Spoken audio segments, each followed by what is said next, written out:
Doctor Mohammad ইউনূসের কাছে আমরাও দাবি জানাচ্ছি যে এখানে আরো বেশ কয়েকজনের নাম আসছে, তাদের ব্যাপারেও আপনার সরকারের সিদ্ধান্ত কি, নাকি পরবর্তী সরকার আইসা আবার এরকম আপনি যাদেরকে মানে যাদের নাম টাম সামনে আনবেন, আবার আপনার সরকারের অনেকের নামও পরবর্তী সরকারের সামনে আনবে, তখন তো বিষয়টা কেমন হয়ে যায়।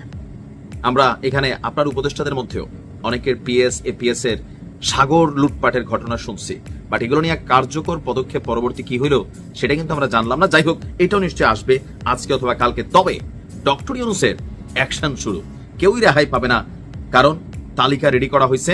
ডক্টর ইউনূস বলছেন যে কিছু মানুষের লুটপাট জাতির সামনে তুলে ধরা হবে। তো কিছু মানুষ কারা, চোখ বন্ধ করে বলা যায় আওয়ামী লীগের সাপোর্টার, আওয়ামী লীগের এমপি মন্ত্রী নেতা, অথবা তাদের সাথে কানেক্টেড প্রশাসন থেকে শুরু করে বিভিন্ন সেক্টরের মানুষ।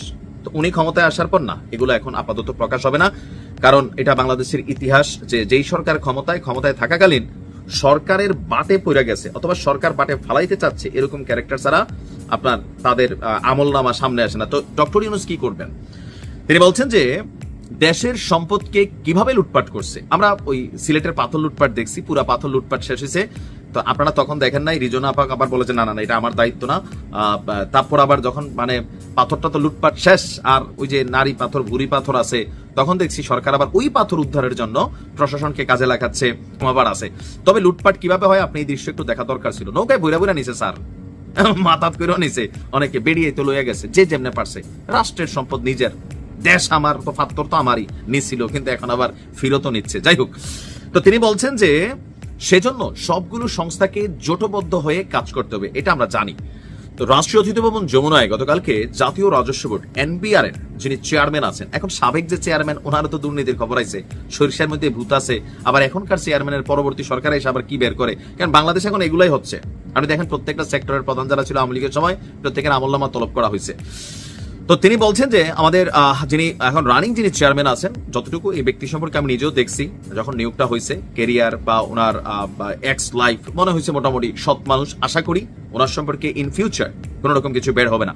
তো যিনি আছেন মোহাম্মদ আব্দুর রহমান খান এবং এনবিআর এর কেন্দ্রীয় গোয়েন্দা সেল সিআইসির মহাপরিচালক আহসান হাবিব, তাদের সাথে ডক্টর ইউনূসের একটা বৈঠক ছিল। সেখানে তিনি নির্দেশনা দিয়েছেন কড়াভাবে বাংলাদেশ থেকে অর্থ পাচার করে পৃথিবীর বিভিন্ন দেশে গড়া প্রায় 40,000 কোটি টাকার সম্পদের সন্ধান পাওয়া গেছে। কত হাজার?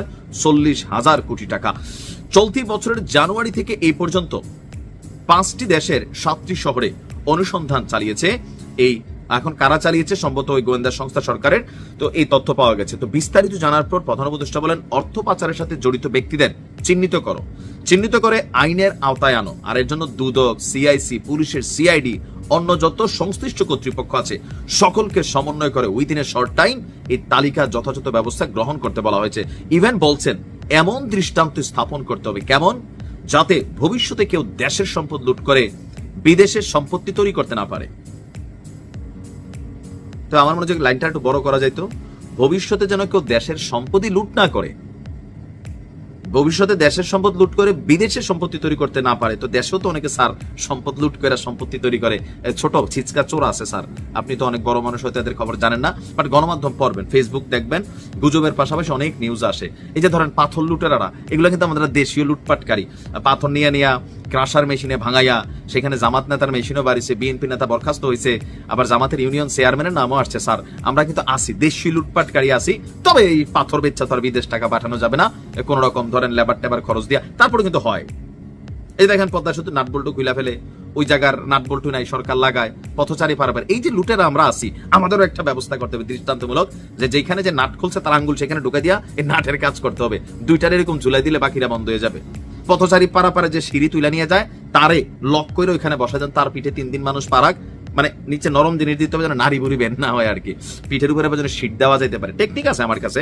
তো এরকম দিয়া দিলে কি হবে, ভবিষ্যতে সরকারি কোনো সম্পত্তিতে এই দেশীয় লুটেরারা হাত দিতেও কিন্তু ভয় পাবে। দেখেন প্রত্যেকটা সরকার রাষ্ট্রের সৌন্দর্য বর্ধনে অনেক কাজ করে, কিন্তু চোরেরা খুল্লা লয়া জায়গা। তো দেশীয় বিদেশি লুট তো লুটি, রাষ্ট্রীয় সম্পদ লুট এগুলা বন্ধ করতে হবে। যে গণমাধ্যমগুলো এই নিউজটা করছে, যে নিউজের বেসিসে আমরাও নিউজ করছি ভাই, পরে আমরাও বিপদে পড়া লাগবো। কারণ হয় কি, যে আমরা যখন একটা নিউজ করি, মেইন স্ট্রিম মিডিয়া বা জাতীয় গণমাধ্যম যেগুলা, মানে বড় মাপের গণমাধ্যম যেগুলা মানে ন্যাশনালি প্রকাশিত হয়, তারা যখন একটা রিপোর্ট করেন তখন কি একদম উড়ন্ত খবরের উপর করেন, নাকি ডক্টর মোহাম্মদ ইউনূসের সরকার এক এক সময় এক এক কথা বলেন, পাটে পড়ে গেলে কথা থেকে লড়া যান, মানে কেমনে হইল? ইনভেস্টিগেশন রিপোর্টে তো দেখলাম রাষ্ট্রপতিকে নিয়ে কি নতুন কোনো খেলা শুরু হয়েছে? যদি নাই হয় তাহলে বাজারে এই খবর কই থেকে আসলো? এখন আমাদের প্রধান উপদেষ্টার যিনি একজন প্রেস উপসচিব আছেন, তিনি বলছেন ভিন্ন কথা। গতকালকে আমরা দেখলাম যে বিদেশে যে কূটনৈতিক মিশনগুলো আছে, কনসুলেট গুলো আছে, সেখান থেকে টেলিফোন করে, কোন রকম ইমেল বা চিঠি না, টেলিফোনের মাধ্যমে আপনার নির্দেশ দেওয়া হয়েছে যেন রাষ্ট্রপতির ছবি নামিয়ে ফেলা হয়।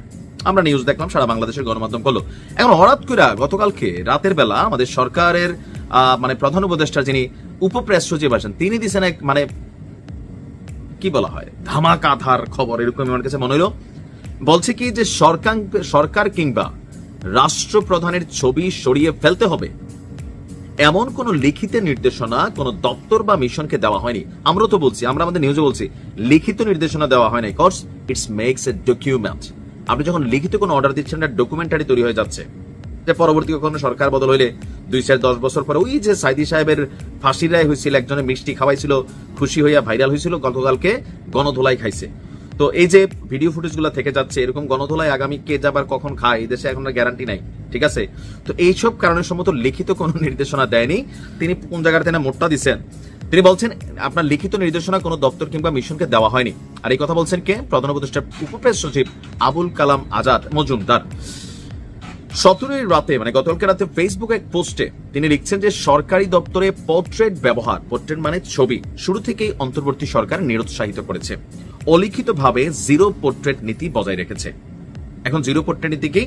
যে যেহেতু রানিং সংবিধানে সরকার আছে, তো এই সরকারে আপনার বঙ্গবন্ধুর ছবি সরানোর সুযোগ ছিল না, বা রাষ্ট্রপতির ছবি সরানোর সুযোগ নাই।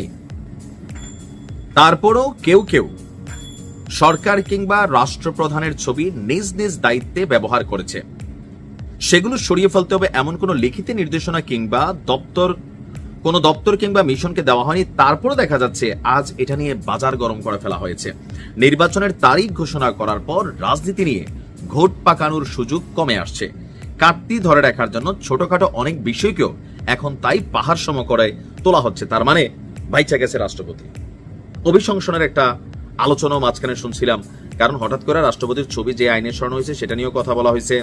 তারপর এখন হঠাৎ করে আমাদের প্রধান উপদেষ্টার উপর প্রেস সচিব যখন এই বক্তব্য দেয়, তাহলে যে নিউজগুলো হইলো গণমাধ্যমে পুরাটাই সাংঘর্ষিক। তবে ওইখানে কিন্তু বলা হয়েছে যে টেলিফোন করে বলা হয়েছে, এবং বলা হয়েছে একজন থেকে আরেকজনের কাছে এটা ফোন দিয়া জানায়া এই কাজটা করার জন্য এখানে কিন্তু দাবি করা হয়েছে। এবং কি যে গণমাধ্যমগুলা নিউজ করছে তারা তো বলছে নাম প্রকাশে অনিচ্ছুক। কেন? নাম প্রকাশ করলে ঝামেলা, নাম মে কে আহে, নাম মে তো ভেজাল। হ্যাঁ, আপনি সবকিছু বদলাই ফেলতে পারবেন, নাম বদলাইলেও আপনি বিপদে পড়বেন, চেহারা তো আর বদলাইতে পারবেন না, এরকম একটা বিষয় আছে না?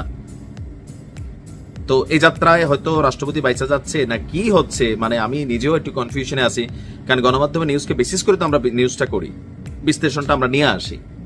তা আপনার কি মনে হয় যে উপপ্রেস সচিবের এই বক্তব্য আসলে কেমন, বা মানে কি আসলে, মানে আমরা কোন জায়গায় আছি? একটু ক্লারিফিকেশন তো দরকার। অদ্ভুত অদ্ভুত ঘটনা ঘটতেছে।